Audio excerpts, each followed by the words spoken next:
Personal capital, free tool, create income statement using pivot tables.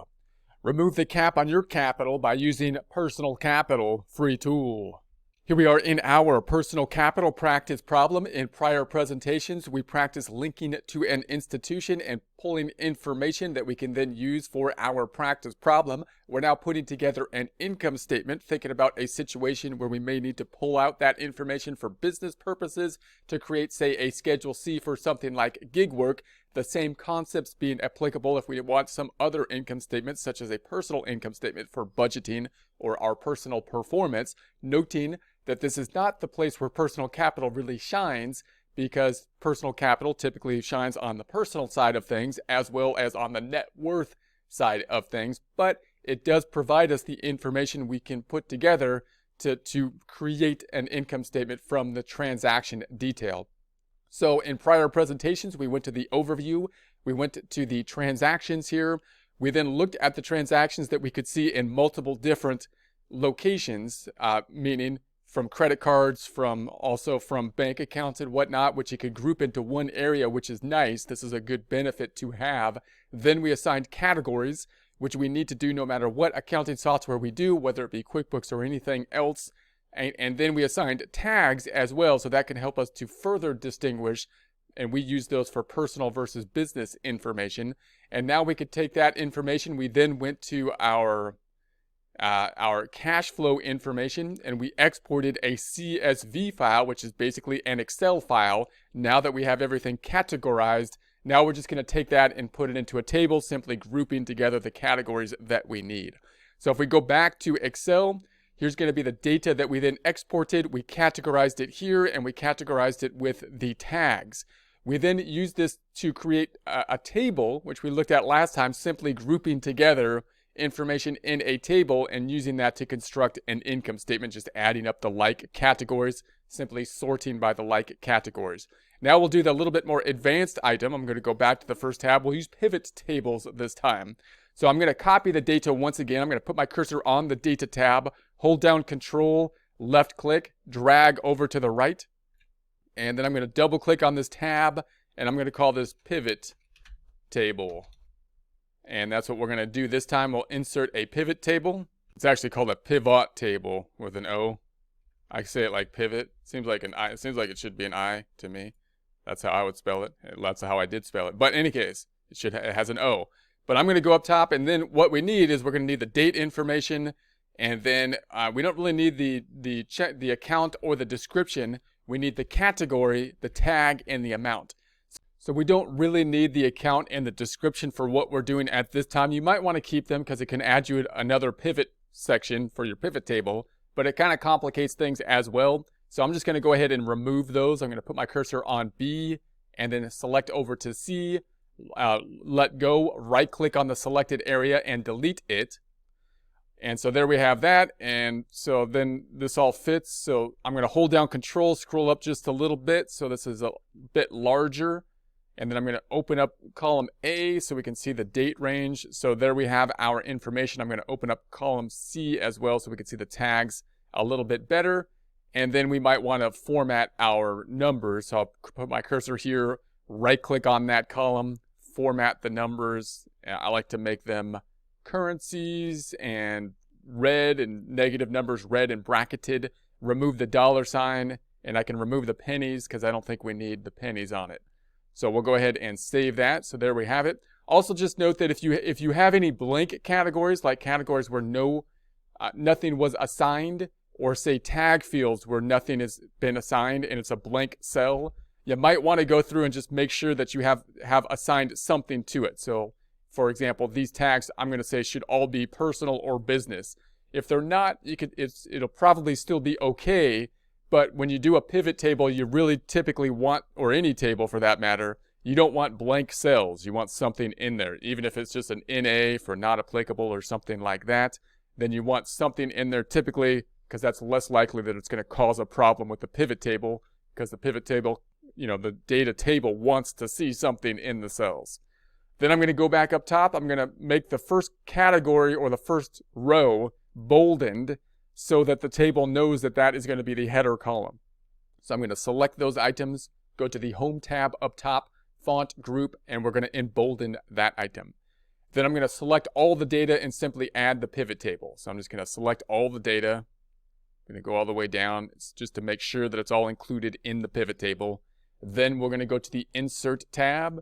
In a pivot table, all you got to do is go to the tables here, and instead of entering the table, we just enter the pivot table, So select a table range. We have the range selected. Use an external data source. No, we're going to use this source. A new worksheet that we're going to have, or the existing worksheet. I'm going to keep it at the default setting here. I'm going to say OK. And there we have it. So it puts it in a new worksheet because that's what we asked it to do. So now we've got our pivot table over here. And this is basically the pivot table data. So I'm going to pull this to the right. So I might then categorize this as pivot table data, maybe. And this is the actual pivot table. So this is the pivot table that we put in a new tab. And so then if you click on this item on the left, then this pane will show up on the right. And that's going to be our informational pane that we're going to be putting in place for the pivot table. So now what we're going to do is we're going to look at our major categories that we want, which are clearly going to be the category, the account, and then the amounts. So I'm going to click on the category and the amount. If you just click on them, the system kind of guesses where you would want it to go, and they put it down here in the rows area, which of course is where we want it to go. And so now we've got that information in place. But we also need to sort out the personal data, which we put in the tags. So I'm going to add the tags as well. And that'll give us our added source of information. Now note it put the tags like down below in the rows column. You could adjust where these are going to go. Now I can pull this up to the top, for example, in the rows. And so now you've got business on top of personal, which is a fairly decent way to see it. You can break out the business and personal in this way. You can also then hit the drop down up top and say that you want to filter it now by saying that you want business or personal. So I'm going to say personal, remove personal, and then we've got our business data, and there we have it broken out at the 31,527, and that's going to be our breakout, and it gives us the detail on the income line item. So if I gave us a subtotal, for example, of the income, it would be equal to the sum of these items here. And so it gave us kind of that breakdown. There's the 41,625. If I look back on our table we did before, on the income, there's the 41,625 for total income, and then here's our net income for the business. So there we have it on our pivot table. Pretty simple way to just kind of categorize this. You got to be a little bit careful about the rows here. It also allows us then to do personal data as well. So if I hit the filter up top, then I could say I want to see the personal data, and then if I select that item, now we've got basically an income statement on the personal side. We didn't put much information in on the personal side, but you can see how now the pivot table, if we just categorize all the data, will help us to create an income statement, both business and personal. So that's a nice little system. It is different than if I went over here to say QuickBooks, because note on QuickBooks, all the data that we put in place from the bank, for example, this is coming in from the bank feed, would have to be assigned to create the balance sheet. So in our case, we're kind of carving out, so this information from the bank would be used to create the balance sheet and the income statement. And therefore, and what we're doing is kind of carving out simply the income statement. We're not using it to create the balance sheet, because the balance sheet we're creating just by relying on the financial institutions. And so that's going to be kind of the difference between the two methods that we have here. I'm going to hold down Control, scroll up just a bit. So you just got to be a little bit careful on where to allocate these things. Now, you could also put the tags possibly up top in the filters area here. And then if I filter on this drop down, business and personal, so now we've got the business and personal, the entire thing. And then if I go to my filters up top and I say I just want the business, removing the personal, there we have it once again, the 31,527.15. And the filtered information up top. If I just want to see the personal information, we can then go to the personal information and remove the business, and then we got that nice filter for the personal information.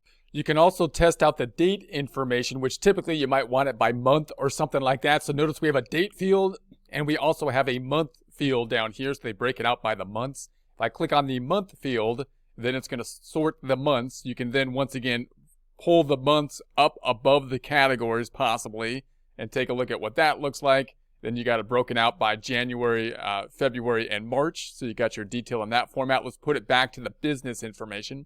I'm going to hit the filter drop down up top, back to the business information.